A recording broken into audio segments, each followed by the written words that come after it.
Bonsoir, bonsoir, bonsoir, bonsoir, shalom, shalom, shalom, shalom, ba nzambe, là où partout vous en avez dit que le beau nzambe, ils allaient courir bino, malgré ça, tous les quatre n'ont hiver awa, tous les monde a ba maladie, nous tous dit que voilà, maladie oerozonga, mais toujours nzambe azobattre la biso na bino. En tout cas, bisika nyonso oyo, mbote na yokuta bino, vraiment ba bonsoir na bino, vraiment le beau nzambe, ils en abanda ku nyonso.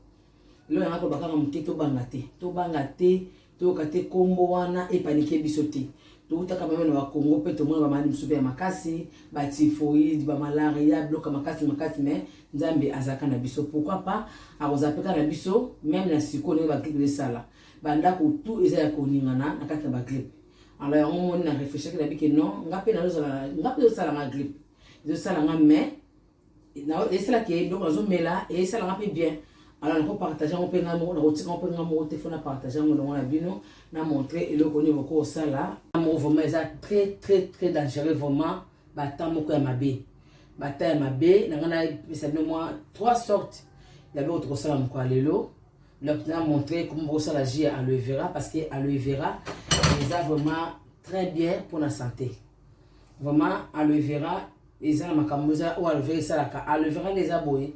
Il y a quand tu poses la camo suki ou ça la camo makamususu non aloe vera aza pour la comela quand on zoome aloe vera a purifier au corps et aloe vera a beaucoup de bactéries des virus aussi parce que aux yeux aloe vera au tiers même peut mettre dans date na yo au comment que ba virus ameki quand dans date wana ba oka aloe vera te parce que aza elo quoi ça a efficace makazi aloe vera ça soigne vraiment. Ça soigne, je ne sais pas content combien de maladies ou aloe vera a soigné. Mais il y a aloe vera a soigné vraiment beaucoup de maladies.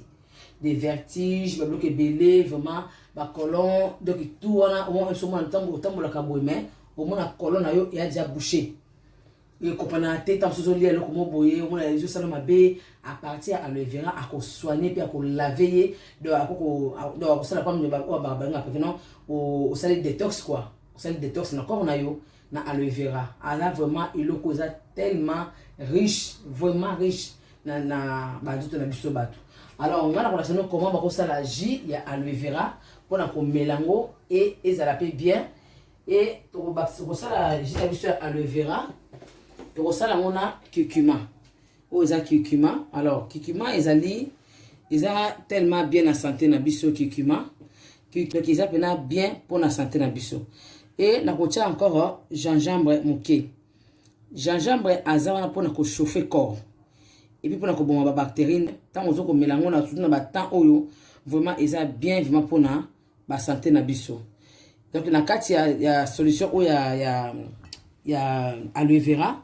donc nous en a besoin ya curcuma nous en a besoin ya gingembre et na kotia moké citron et encore aïe na kotia mo aïe moko parce que aïe aza bien parce que aïe azali antibiotique aïe vraiment en tout cas a soigné vraiment aza pena militaire donc aïe vraiment ça soigne beaucoup vraiment de tant on a ba tout passi donc comment ndengwana donc na kotia yemoko aloe vera na tie curcuma na tie gingembre mais na kotia belete na okataye et puis na kotia l'ail bon moi on a la solution na ngai ya jus na biso là on se colla aloe vera na biso il faut bien laver aloe vera parce que les outils de super magasin ils ont la bloc de belé alors faut qu'on se colla bien na sina se colla na ngango mais na montrer quand na bile pour yeba ndenge ni ko banda aloe vera okata mbala moko teke auti na magasin et mbala moko okati non il faut que l'on l'aille d'abord au chocolat bien après okata ye moni loko oyo tant on sala aloe vera il faut que l'on l'aille et aux ana tina na été on l'ongolier alors moi je coupe comme ça comme on okata makayabu voilà et du coup l'ongoli awa basende oyo parce que ce qu'on sala musana basende oyo ko risquer et ça et katana maboko c'est pas bien vraiment aloe vera eza tellement riche vraiment na bata o toza nango oyo surtout bata oyo ba maladie oyo mabe to tanga ba kombo nango te. Il faut vraiment ndako bocha aloe vera na ndako. Bocha aloe vera na ndako bosaka toujours vraiment ba jus aloe vera et puis ko sala vraiment ba pona komela ko former même na mai na ye komela saka émission liboso la saka vraiment comment ko sala aloe vera na ndenge ya ko bomba ye pour de façon que et ça là ma bête. Alors tant que comme boye o kata ye boye longoli nini posonaye parce que posonaye vraiment aza vraiment bien té pour na encore kokata comme ça. Vous avez besoin de gel naie, ndé vous avez besoin. Alors on va déposer gel nangai voilà. Comme ça. Donc on les poche les bosso. Mais tant on la poso, n'engagez pas tika la boye, au coup boka pété. N'engagez tika la boye, au coup pas qu'on a souki, ou tu as peine longi, donc au tien na congélateur na yo vraiment aza a ou même moqué, a bébé quitter pour y permettre que non au sala na longi na yo, na ma comme aux ango besoin. Voilà, donc il faut l'ongola vraiment poso parce que poso na ye aza vraiment bien té pour na côté cahier quoi. Voilà. Donc ça va me kéboyer pour na bien tout voilà.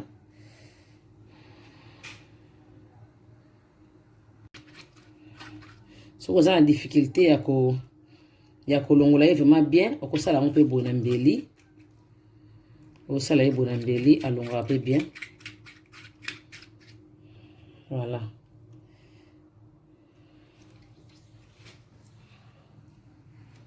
Donc ici au moins moi mke tika liboye olongoli yango moi mke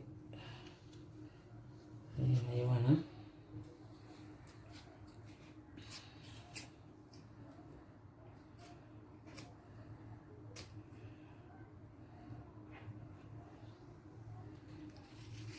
vraiment aloe vera ça vraiment kozanga te aloe vera na ndako. Denise Anoda kozanga aloe vera te. Privé kusu. Talaka mikolo ozomona wa. Ba fie vont zo sala biso awa doki. Doki ko ngana ndanga za nako a mutu moko. Ya take bino botake ye. Vous comprenez? Voilà. Ma sœur Inda.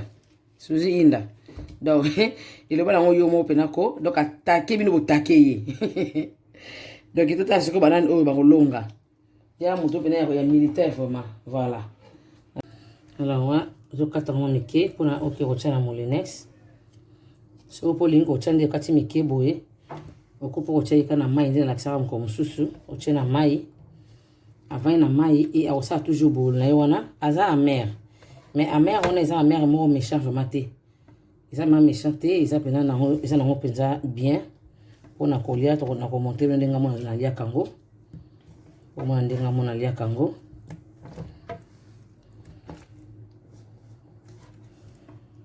Voilà. Donc, mon exemple, même il y a des gens qui ont été méchantés à me virer, mais ça tellement bien. Mon exemple, il y a beaucoup de choses.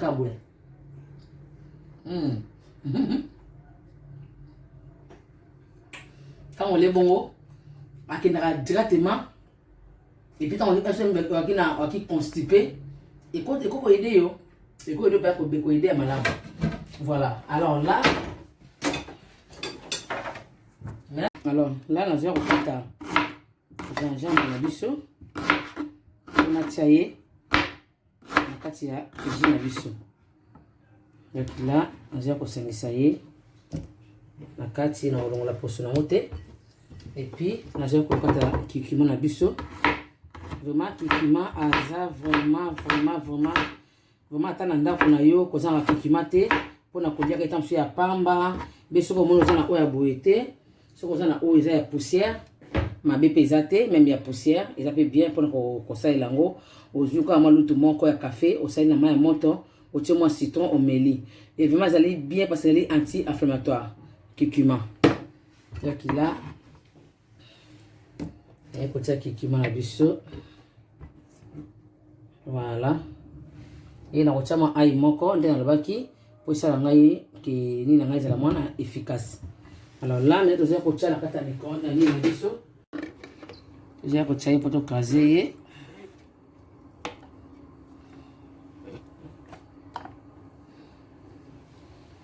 Et puis, on coacher citron au pied.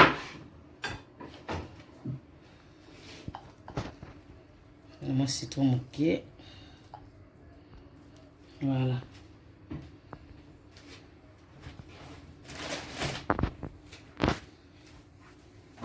Voilà.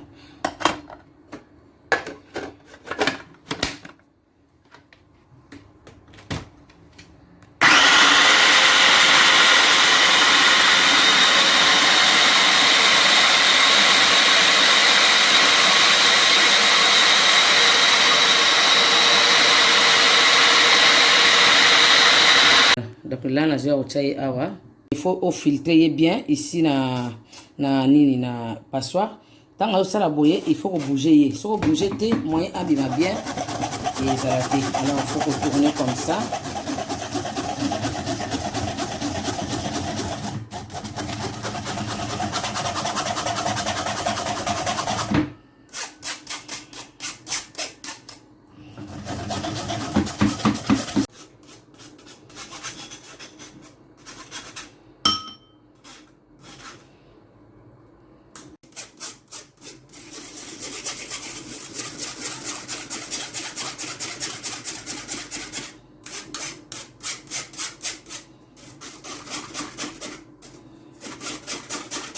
On est j'ai un le verra vraiment bande konanga ba maman nangai ba papa nanga ba noko nanga ba semeki nanga bo sala ndina expliquer bino wana bo melango après na la fin quand on mela na tie moi ma citron na kati po bo maman moke amer et puis citron ils a bien pona couper ça makasi donc vitamine C citron a vitamine C vraiment kitoko makasi.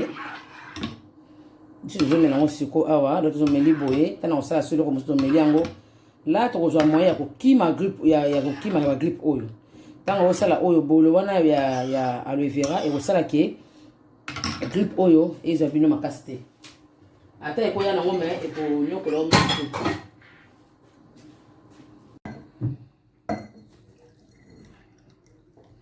voilà pas trop on tire la main vert. Pas trop. Donc voilà.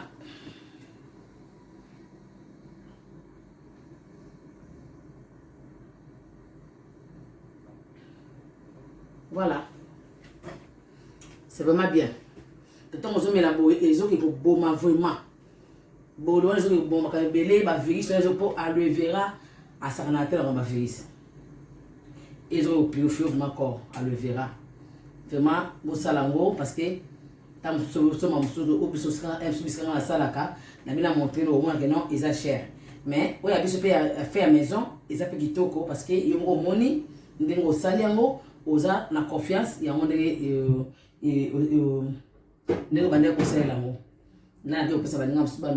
voilà. Alors là, tu as ça là, solution où ils allaient tellement encore efficace pour un moment où tu as vraiment, ils sont vraiment efficaces. Alors, pour la J-Oyo, et vous savez, nous avons citron. Alors, nous avons 2 litres de maïs, nous avons déjà la moto, nous avons 2 litres de maïs. Alors, pour ça, 2 litres de maïs, donc vous savez, 6 oignons. Ici, on a 6 oignons. Nous avons 4 parce que nous avons retard de ma vidéo. Nous avons 4 6 oignons. Et vous savez, ici, on a 6 citrons, ou vous calculez en monté, on a 4 épingles, on a remplacé, c'est pas grave. Et ici, on a 6 citrons, et vous on a aussi gingembre, et vous on a curcuma, et vous on a feuille de laurier. Alors, feuille de laurier, il faut faire attention à la feuille de laurier. Il y a des feuilles de laurier, ils appellent flair. Il y a des malamuté, ce qu'on met là, il va nous poser la barrière tout, et ça le malamuté. Alors, on a la somme en nature, on a magasin en nature. Malgré ça, c'est un peu cher, mais au moins, on a sûr qu'ils sont bien. Et puis, il faut aussi dire que non, l'oreiller sauvage. Parce qu'il y a un tranaï partout. Mais ils ont la peine de faire de l'oreiller. Alors, nous avons besoin de faire de l'oreiller. Nous avons besoin de clous de girofle. nous avons besoin. Donc, dans la maison, on a awa, na kozwa, au kozwa pe 5 ou pe 10. On a kozwa 10, on a na kati ya bloc sauce na oyo, et ça la jipo et ça la macasse vraiment na temps oyo, tout ça na on pona ba grip oyo. Voilà. Alors là, on va la mingité. On va kata citron na biso, on mélanger na oa jaune et ça le thé parce que na boyi est traîné. Est traîné à la boyi.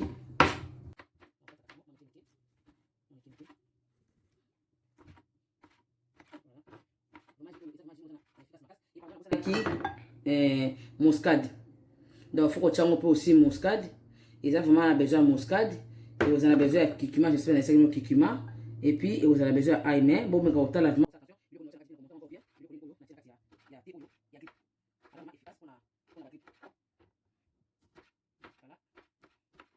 voilà, on a une carte de sur la carte yango hein. Oh, ils allaient céleri hein. Donc ils allaient nzeta céleri. Donc céleri, vous avez besoin de céleri à ma cassate. Vous avez besoin de nzete nango. Alors nzete à céleri, vous avez curcuma, vous avez ail, vous avez gingembre, donc tangawis, vous avez 5 feuilles de laurier. Et puis nous avons matungulu, 6 matungulu et puis nous avons 6 citrons. Alors nous avons na tout de girofle. Donc tout on a besoin de maï ensemble na bino. Donc là, on a d'abord matungulu nanga. Maï faut 2 litres. Bino on a montré bino faut 2 litres maï. Là, on a citron. Là, on a manzete à céleri. Puis on a feuille de laurier. Et puis, on a ensemble oyali, gingembre, curcuma, na ail.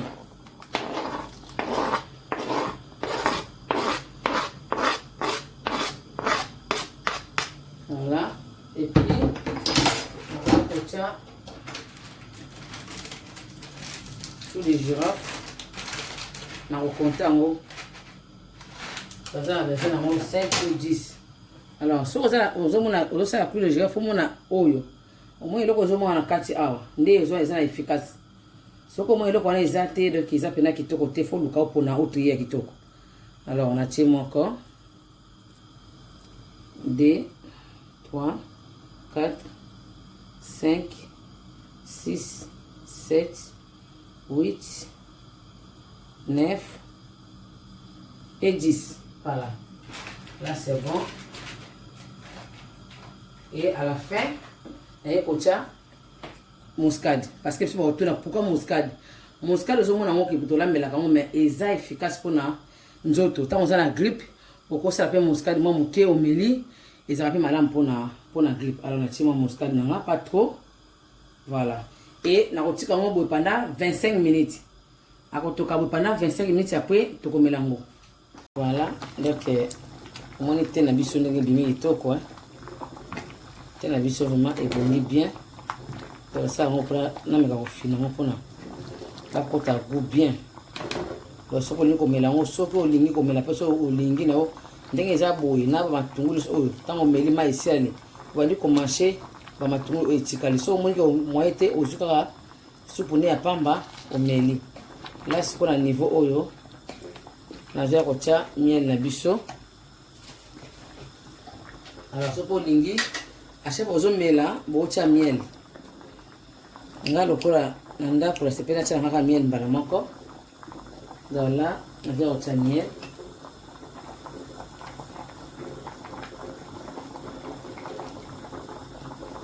Laisse-moi miel là.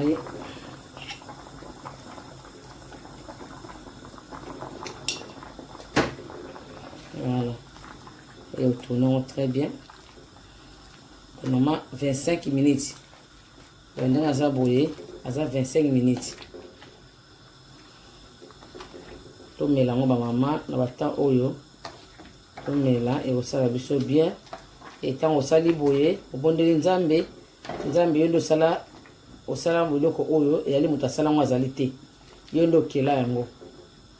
Alors on a zomela eloko oyo tika ebikisa ngai soki bana babika eza eloko oyo sali otie likia na nzambe et puis c'est quoi ça la malam moni vraiment kitoko makasi de temps aussi bon verre na yo ce ko lingi otie na ba matongo na kati po lingi aussi kaka mai comme ça et déjà la miel na kati tu vois vraiment kitoko penza pour na komela ngo kitoko makasi vraiment donc ngai ko tu komela aloe vera moi na mela na ndama ko zate faut aller ça air moké pour na mela oya oyo voilà.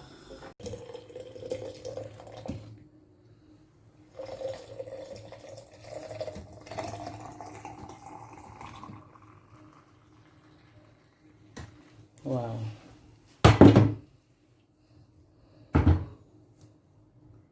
Et là, j'ai su qu'on parlait pour na oh na esi boye biango comme na ngo betterave aza bien na ba moment oyo moni na bana na biso moko mo monaka ozo mela bakisi ko ba doliprane wana ba beto mela lo musute ka doliprane alors doliprane na fièvre moko e diminuera sang e diminuera makila yango moni tango za na betterave oyo kozwango ko sala ngo la jus ko craser ko écraser après on a eu maintenant comme jus vraiment il pèse à courage il pèse à vraiment force dans nzoto parce que le moment où on a besoin de force donc il est vraiment ça très bien même pour la santé bah ils sont vraiment besoin d'anémie ils sont besoin de globine rouge wana vraiment ils a bien pour na traiter en haut alors on montrer bien comment on peut ça là on pour na que ils a la malade pour na komela en haut voilà aux moins des rouge na kati vraiment azara vraiment tellement rouge ce que aux moins na moins nzoto faible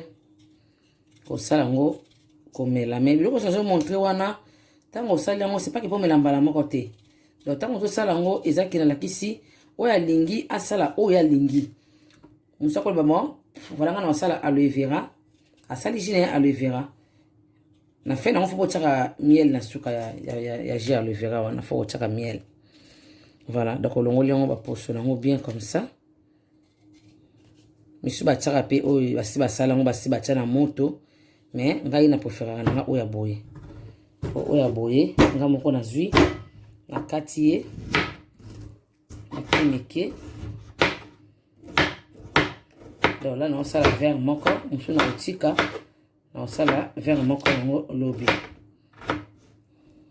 etant ozoka bien te wana en même temps ozomela mwa babiloko ozomela mpe mwa ye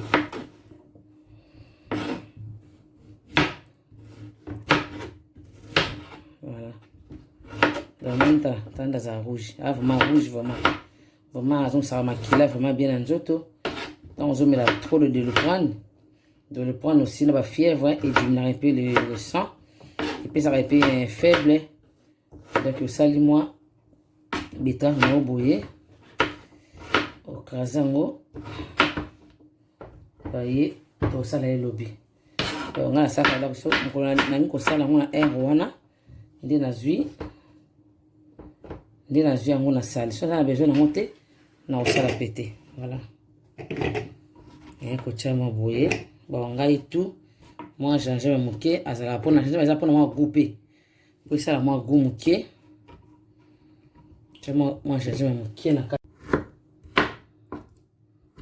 voilà moi moké pas trop gingembre moké et puis na ko chama mai parce que on va faire mon next sama ezate fuma mai et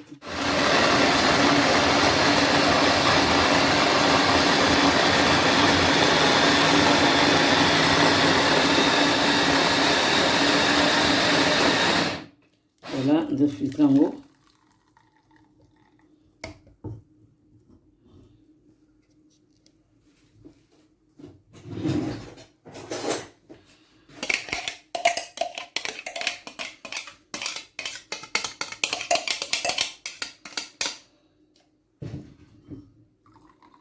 voilà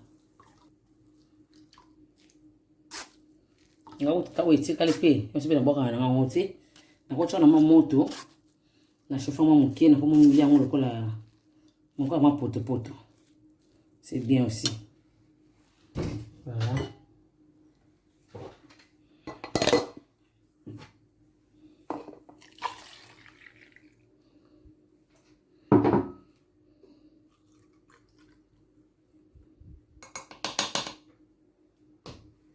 tu vois.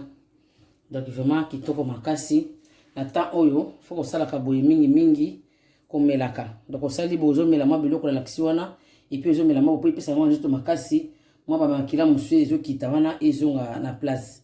Vraiment en tout cas il faut toujours komela eloko betterave na biso boye za kitoko makasi. En tout cas omoni biji na biso wana eza betterave na biso en tout cas ndi tozomo sala boye. Tant aux hommes et la boye, en même temps aux hommes et la boye. Tant la maman beaucoup de commis. Ils ont vraiment cassé ma betterave pour la commer là. On a battant oh vraiment. Nzambe na lola azana bino. Nzambe a protégé banda kunyonso. Oui si mano ba grippe. Nzambe a simba loboko na ye a battre la bino. Que makia na nzambe kende ko toucher banda kunyonso. Oui izu maladie. Que la guérison de nzambe ezala kati na bino. Vraiment nzamba pambo la bino. Bo likez, partagez. Malinga musu bazala ngo besoin ya kotala pour tena air bazwa ba mela ko gardon pour na mon côté ce comme on otali ou la balinga musu batala en tout cas maman Naomi a pesi bino en tout cas ba bisous la lingi bino mingi.